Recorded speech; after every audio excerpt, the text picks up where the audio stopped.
Aquarium keeping. Probably one of the most frustrating, rewarding hobbies you could ever have. It's a hobby that I believe is hundreds of years old.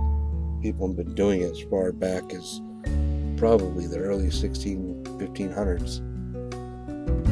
And I have to say, from personal experience, it can be very frustrating. But yet it can be very rewarding too.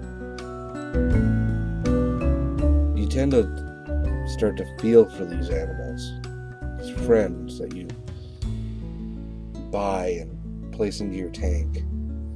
You tend to start getting a feeling of pride when you know that you've made a decent home for these animals, making them happy and at least partially content. I don't know when I exactly started getting into fish keeping, but I do know it all started by my cousin Tom.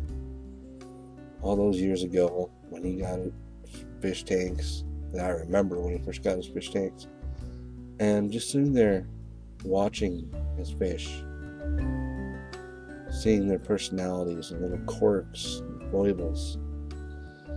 We'd sit there for hours just watching them, fall asleep to it, dream about it. And I started to fall in love with the hobby.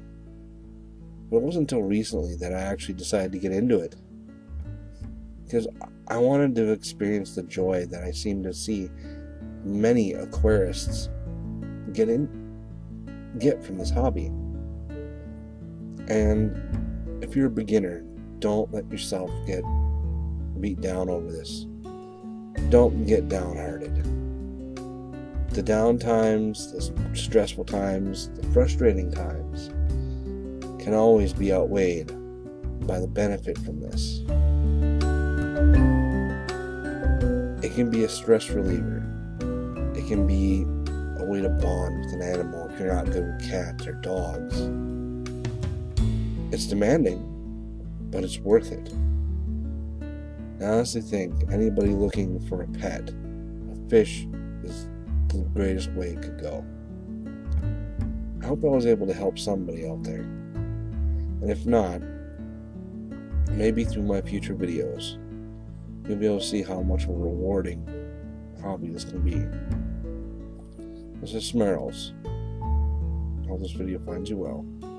And goodbye.